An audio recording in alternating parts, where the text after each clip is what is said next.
Hello everyone, मेरा नाम है लक्ष्य और मैं आपका स्वागत करता हूं आईयूपीसी के अगले लेक्चर में। आज का इस वीडियो का टॉपिक रहेगा IUPAC naming of cyclo compound.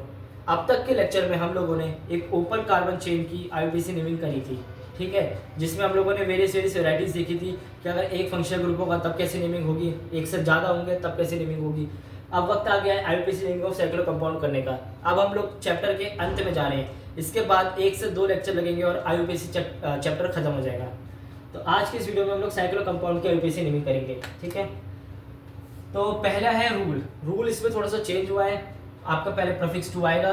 Prefix 2 में हम लोग क्या क्या पढ़ चुके थे अब तक, जितने भी हम लोग ने प्रीफिक्स पढ़े हैं, हेलोजन हो गया, फिर आपका एल्कोहल हो गया, आपका एस्टर हो गया, ठीक है। तो ये प्रीफिक्स 2 में आएंगे।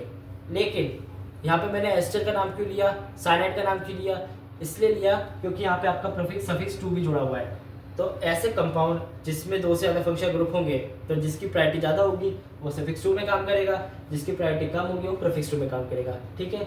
फिर बाद में आपका साइक्लो आ जाएगा, फिर वर्ड रूट जुड़ जाएगा। हमें पता है क्या होता है, सफिक्स 1 में वही आपका double bond, triple bond, single bond, ये देखना है। और सफिक्स 2 क्या होते हैं वो मैं आपको एक टेबल फिर से बनवाऊंगा। जब तक हम लोग पिछले 3 लेक्चर में देख रहे थे वो वापस आ जाएगी, लेकिन थोड़े अलग अंदाज के साथ।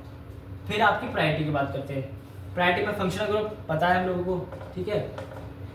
फिर आएगा आपका मल्टीपल बॉन्ड पता है, नंबर ऑफ कार्बन एटम ये भी पता है, और लास्ट में आपकी रिंग जुड़ जाएगी। बस ये छोटी सी प्रायोरिटी है इसकी, ठीक है। अब 2 इंपॉर्टेंट पॉइंट हैं, उसको नोट करेंगे, फिर वो टेबल बनाएंगे और फिर क्वेश्चन लगाएंगे। आज की इस वीडियो का इतना ही टॉपिक था, ठीक है। पहले इंपॉर्टेंट पॉइंट आप ये देख लीजिए क्या है कि अगर number of carbon atom ring में सेम होते हैं, number of carbon atom in open chain, ठीक है, तो रिंग की प्रायोरिटी ज़्यादा होगी एज कंपेयर टू चेन की प्रायोरिटी। ये प्लीज़ आप लिख लीजिएगा कि अगर रिंग में और ओपन चेन में नंबर ऑफ कार्बन एटम बराबर है तो रिंग की प्रायोरिटी ज़्यादा होगी एज कंपेयर टू चेन की प्रायोरिटी। दूसरा इंपॉर्टेंट पॉइंट है कि फंक्शनल ग्रुप अगर आपका जो कि कार्बन कंटेन करता है, ठीक है, कार्बन कंटेनिंग फंक्शनल ग्रुप अगर है और वो सीधा रिंग से जुड़ा हुआ है, ठीक है, रिंग से जुड़ा हुआ है, directly attached with ring, directly attached with ring, तब क्या करेंगे। तो अगर ऐसा फंक्शनल ग्रुप जो कि रिंग से जुड़ा हुआ है और वो कार्बन कंटेनिंग है, जैसे कि कार्बोक्सिलिक एसिड, एस्टर, एसिडामाइड हो गया, एसिड क्लोराइड हो गया, ये सारे कितने, ये सारे क्या है, कार्बन कंटेनिंग फंक्शनल ग्रुप है। और अगर वो सीधा रिंग से जुड़े हुए हैं तब क्या करेंगे कि it will be taken as a part of ring, as a part of ring, ठीक है। ब्रैकेट में लिख लीजिएगा कि रिंग की नंबरिंग करेंगे। किसकी नंबरिंग होगी, रिंग की नंबरिंग होगी। तो ऐसे फंक्शनल ग्रुप जो कार्बन कंटेनिंग है और सीधा सीधा डायरेक्टली आपके कंपाउंड से जुड़े हुए हैं, मतलब आपके रिंग से जुड़े हुए हैं, तब क्या होगा, उसको रिंग का पार्ट लिया जाएगा और रिंग की नंबरिंग करेंगे।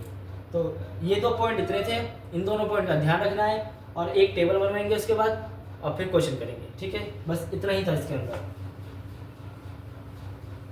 अब वक्त आ गया उस टेबल का, ठीक है। तो functional group when carbon is not counted, ठीक है, जब हम फंक्शनल ग्रुप के कार्बन को काउंट नहीं करेंगे, ठीक है, when carbon is not counted. और फिर आएगा आपका सफिक्स 2, ठीक है, सफिक्स 2, इसको स्पेशल सफिक्स भी कहा जाता है, ठीक है। क्या कहेंगे इसको, स्पेशल सफिक्स। अब करते हैं carboxylic acid, sulphonic acid, acid anhydride का इसमें कोई काम नहीं है तो एनहाइड्रेट को हम लोग नहीं लिख रहे हैं। एस्टर आ जाएगा, फिर एसिड क्लोराइड आ जाएगा या एसिड हैलाइड बोल दीजिए, ठीक है। फिर क्या करेंगे हम लोग, फिर आएगा आपका एसिड अमाइड और फिर आ जाएगा आपका साइनाइड, ठीक है। आइसोसाइनाइड लिखने की जरूरत नहीं है, क्यों, क्योंकि वो कार्बन कंटेनिंग नहीं है। फिर उसके बाद क्या आ जाएगा, आपका एल्डिहाइड आ जाएगा, ठीक है। बस इतना ही याद रखना है ये मैंने आपको ऑर्डर में लिखवाए, चिंता मत कीजिए। इसके बाद जो भी आपके कीटोन हो गए, ठीक है, आपके कीटोन हो गए जो कि कार्बन कंटेनिंग है, नो डाउट, लेकिन हम लोग उसको नहीं लिखेंगे। क्यों नहीं लिखेंगे बताता हूँ अभी। तो ये आपके सारे कार्बन कंटेनिंग है, ठीक है। इसके नाम हम लोग सफिक्स टू में डालेंगे और देखेंगे। कार्बोक्सिलिक एसिड कार्बोक्सिलिक एसिड ही रहेगा, ठीक है। सल्फ्यूरिक एसिड भी सल्फ्यूरिक एसिड रहेगा। एस्टर आपका कार्बोक्सिलेट बन जाएगा, एस्टर आपका कार्बोक्सिलेट बन जाएगा। और एसिड हैलाइड क्या हो जाएगा आपका? कार्बोनाइल हैलाइड, ठीक है। एसिड अमाइड आपका हो जाएगा कार्बोजेमाइड, कार्बोक्सिमाइड। ये आपका कार्बोनाइट्राइल हो जाएगा, क्या बन जाएगा? कार्बोनाइट्राइल। ये सारे नाम आपको याद रखने पड़ेंगे। और एल्डिहाइड हो जाएगा आपका कार्बोल्डिहाइड, कार्बोल्डिहाइड, ठीक है। अब वक्त आ गया है कि मैंने बाकी के फंक्शन ग्रुप क्यों नहीं लिखे, तो ध्यान से देखिए। आपका आइसोसाइनेट हो गया, आपका हो गया एल्कोहल हो गया, आपका थायोल हो गया, आपका अमाइन हो गया और आपका कीटोन हो गया। इन सारे फंक्शनल ग्रुप के नाम वही हैं जो हम लोग अब तक पढ़ते आ रहे हैं, ठीक है। जैसे कि कीटोन आपका ओन के नाम से जाना जाएगा, ठीक है। एल्कोहल को आप OL ही लिखेंगे, ठीक है, इसमें कोई चेंजेस नहीं है। थायोल आपका थायोल में ही रहेगा, ठीक है, थायोल आपका थायोल में रहेगा और अमाइन आपका अमीनो रह जाएगा, ठीक है, बस, ठीक है। देखते देखते मैंने सारी लिखवा दी आपको, इसी ऑर्डर में आप लोगों को याद करना है। अब जब मैं लास्ट लेक्चर लूंगा ना, तब क्या करूंगा, एक फंक्शनल ग्रुप लिखूंगा और सारे उसके सफिक्स, उसका प्रीफिक्स और स्पेशल प्रीफिक्स, एक पूरी टेबल बना के मैं आपको प्रस्तुत कर दूंगा, तो आप लोगों को आसानी रहेगी इसको देखने में, ठीक है। तो अब तक हम लोगों ने बस इतना ही देखा कि रूल क्या है, वैरायटी क्या है, उसके 2 इंपॉर्टेंट पॉइंट्स, और ये फंक्शनल ग्रुप के हम लोगों ने टेबल बना दी। अब वक्त आ गया है क्वेश्चंस करने का, ठीक है। थ्योरी इतनी थी बस।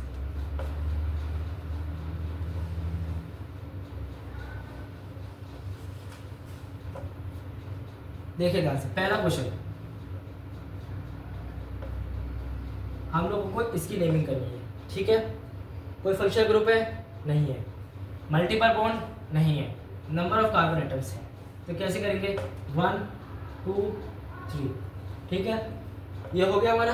अब क्या करना है, अब रूल को फॉलो करते हुए हम लोगों को इसकी नेमिंग करनी है। क्या कोई प्रीफिक्स दिखाई दे रहा है आपको? नहीं दिखाई दे रहा है। फिर आएंगे साइक्लो पे, तो क्या लिखेंगे? साइक्लो, ठीक है। वर्ड रूट, कितने मेंबर की रिंग दिख रही है आपको? 3 मेंबर की दिख रही है, तो क्या डालेंगे? प्रो। वर्ड सफिक्स में चाहिए, डबल बॉन्ड है, ट्रिपल बॉन्ड है, सिंगल बॉन्ड है, तो क्या आ जाएगा? प्रोपेन, ठीक है।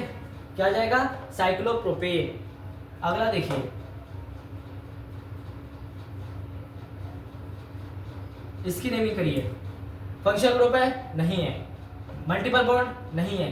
नंबर ऑफ कार्बन एटम्स है, तो नंबरिंग करते हैं। 1 2 3 4 5 6, नंबरिंग हो गई, ठीक है। प्रीफिक्स 2 नहीं है। साइक्लो वर्ड आ जाएगा। कितने मेंबर की रिंग दिख रही है आपको? 6 मेंबर की दिख रही है, तो हेक्स हो जाएगा, हेक्स। सफिक्स 1 में डबल बॉन्ड नहीं है, ट्रिपल बॉन्ड नहीं है, सिंगल बॉन्ड है, तो साइक्लोहेक्सेन हो जाएगा, ठीक है। तो ये दोनों आपको समझ में, ये तो बेसिक थे। अब और क्वेश्चन देखते हैं। और क्वेश्चन में आप क्या देखेंगे? ठीक है, तीसरा देखिए।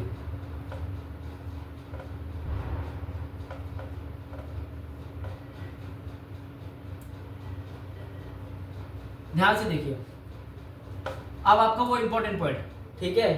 फंक्शनल ग्रुप है? बिल्कुल है। क्या वो कार्बन कंटेनिंग है? बिल्कुल है। क्या वो रिंग से सीधा सीधा जुड़ा हुआ है? बिल्कुल जुड़ा हुआ है, ठीक है। तो क्या करेंगे हम लोग? रिंग की नंबरिंग करेंगे। हम लोग को इसको एज अ रिंग का पार्ट लेके चलना है, तो कैसे करेंगे? 1, तो कहाँ से करना है? फंक्शनल ग्रुप की प्रायोरिटी ज़्यादा है, तो नंबरिंग कहाँ से होगी इसकी? मतलब जो फंक्शनल ग्रुप है उसकी नंबरिंग हम वहीं से करेंगे, ठीक है, उसको लोएस्ट लोकेट देते हुए। तो 1 2 और 3, समझा? समझ में आ गया आपको? तो आप कैसे करना है? प्रीफिक्स है? नहीं है। साइक्लो वर्ड आ जाएगा आपका, आ गया साइक्लो। वर्ड रूट, कितने मेंबर की चेन है? 3 मेंबर की चेन है, तो साइक्लोप्रोप। सफिक्स 1, कोई डबल बॉन्ड है? नहीं है, तो प्रोपेन आ जाएगा, साइक्लोप्रोपेन, वन पे क्या जुड़ा हुआ है, कार्बोल्डिहाइड आ जाएगा इसका जवाब, ठीक है, क्योंकि आपका जो सफिक्स 2 है वो रिंग से सीधा सीधा जुड़ा हुआ है और हम लोगों ने एल्डिहाइड के कार्बन को काउंट नहीं करा है। और जब हम लोग एल्डिहाइड के कार्बन को काउंट नहीं करेंगे तब क्या लिखा जाएगा, कार्बोल्डिहाइड लिखा जाएगा। तो कार्बोल्डिहाइड। आई होप आप लोगों को समझ में आया हो कि इसका वर्ड है साइक्लोप्रोपेन कार्बोल्डिहाइड, ठीक है। अगला क्वेश्चन देखते हैं।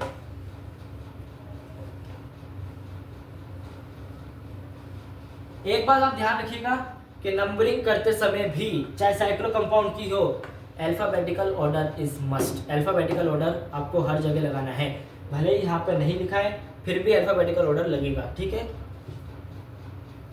अब अगला क्वेश्चन देखते हैं।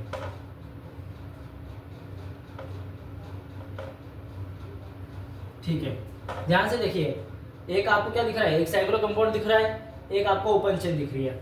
अब नंबर पॉइंट जो मैंने दूसरा पॉइंट लिखवाया, सॉरी, जो मैंने आपको पहला पॉइंट लिखवाया था, क्या लिखवाया था कि अगर कार्बन रिंग के अंदर के कार्बन और ओपन चेन के अंदर कार्बन सेम होते हैं तो प्रायोरिटी किसकी ज़्यादा होगी, रिंग की ज़्यादा होगी एज कंपेयर टू चेन, ठीक है।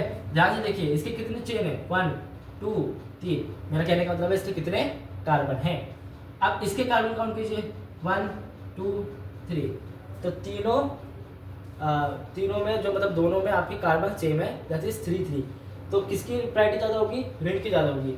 तो अब हम लोग नंबरिंग करते हैं, ठीक है।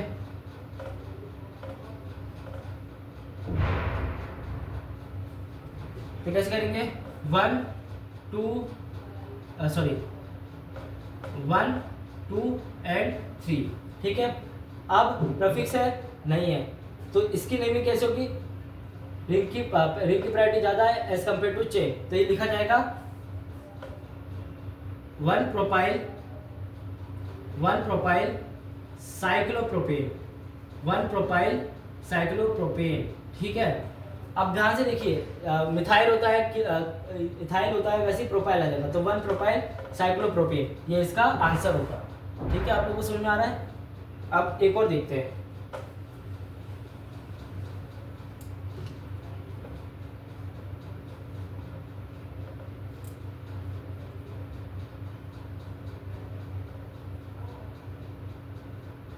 चलिए इसकी करनी है हम लोगों को नंबरिंग। कहाँ से करेंगे, फंक्शनल बॉन्ड है, फंक्शनल ग्रुप है नहीं है, मल्टीपल बॉन्ड भी नहीं है, नंबर ऑफ कार्बन आइटम्स हैं, तो इसकी नंबरिंग करनी है। अब कहाँ से करेंगे, यहाँ से करेंगे कि यहाँ से करेंगे, ठीक है। तो ध्यान से देखिए, ये क्या है आपका, ये आपका इथाइल है और ये आपका क्या है, ये आपका मिथाइल है। तो अल्फाबेटिकल ऑर्डर के हिसाब से हम लोग यहाँ से नंबरिंग करेंगे, ठीक है। 1, आप कहाँ जाना चाहिए, ऊपर जाना चाहिए कि नीचे जाना चाहिए। अगर हम लोग नीचे जाएंगे तो 2 3 4 5 पे आएगा, और अगर हम ऊपर जाएंगे तो 2 और 3 पे आ जाएगा। तो इसको हमें छोटा नंबर देना होगा, ठीक है, तो ऊपर की तरफ जाएंगे, तो 1 2 3 4 5 6, ठीक है। कैसे लिखेंगे, 1 इथाइल, प्रीफिक्स 2 का ध्यान रखते हुए 1 ethyl 3 methyl, 1 ethyl 3 methyl, cyclo word जुड़ जाएगा। साइक्लो कितने मेंबर की चेन है, 6 मेंबर की चेन है, तो हेक्स, क्या कोई डबल बॉन्ड है, नहीं है, तो साइक्लो हेक्सेन हो जाएगा, ठीक है। आप लोगों को समझ में आया। अब अगला क्वेश्चन देखते हैं।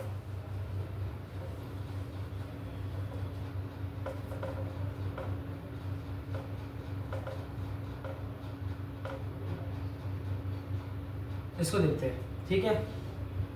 फंक्शनल ग्रुप है, बिल्कुल है, तो नंबरिंग कहाँ से करेंगे, यहीं से करेंगे। अब ध्यान से देखिए, क्या ये फंक्शनल ग्रुप कार्बन कंटेनिंग है, बिल्कुल है। तो जब कोई भी carbon containing functional group ring से सीधा सीधा अटैच्ड होता है तब उसको रिंग का पार्ट लिया जाता है और रिंग की नंबरिंग करी जाती है। तो यहाँ से करेंगे 1 2 3 4 5 6, ठीक है। तो इसका क्या हो जाएगा, आपका जवाब हो जाएगा cyclohexane carboxylic acid, 1 carboxylic acid आप लिख सकते हैं। कार्बोक्सिलिक एसिड क्यों आया, क्योंकि आपके फंक्शनल ग्रुप को हम लोगों ने काउंट नहीं करा। जो आपका फंक्शनल ग्रुप है, जो कार्बन कंटेनिंग है, ये कार्बन है ना इसके अंदर, इसको हम लोगों ने काउंट करा है, नहीं करा है, तो इसलिए ये स्पेशल सफिक्स 2 में आएगा और हम लोग इसको कार्बोक्सिलिक एसिड लिखेंगे, ठीक है। एक लास्ट क्वेश्चन और देखते हैं।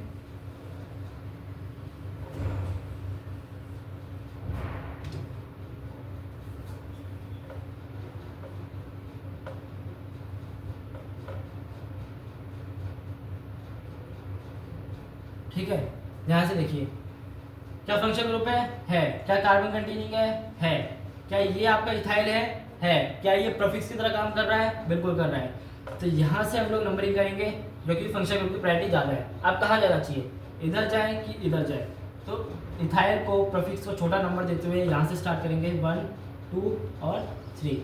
ठीक है, तो क्या लिखा जाएगा, 2 प्रोपाइल साइक्लोप्रोपेन कार्बोक्सिलिक एसिड। ठीक है, क्या आप लोग को समझ में आया कि एक साइक्लो कंपाउंड की आईयूपीएसी नेमिंग कैसे करते हैं। बिल्कुल इसी तरह के क्वेश्चंस मैं आप लोगों को बिल्कुल करवाऊंगा। ठीक है, एक वीडियो में सेपरेट बनाऊंगा जिसमें मैंने हर वैरायटी के क्वेश्चंस ले रखे हैं, जेई मेन से भी, और जो क्वेश्चन मुझे अपनी तरह से समझ में आते हैं जो मैं लेने वाला हूँ। ठीक है, एक बार चैप्टर खत्म हो जाए तो एक सेपरेट वीडियो मैं उसकी बनाऊंगा जिसमें हम लोग सिर्फ और सिर्फ क्वेश्चन ही करेंगे। तो आज की इस वीडियो में केवल इतना ही। अगले वीडियो में हम लोग बेंजीन डेरिवेटिव के ऊपर जाने वाले हैं। ठीक है, तो अगर आप लोगों को वीडियो पसंद आई हो तो लाइक कीजिए, सब्सक्राइब कीजिए एंड शेयर कीजिए। Thank you very much.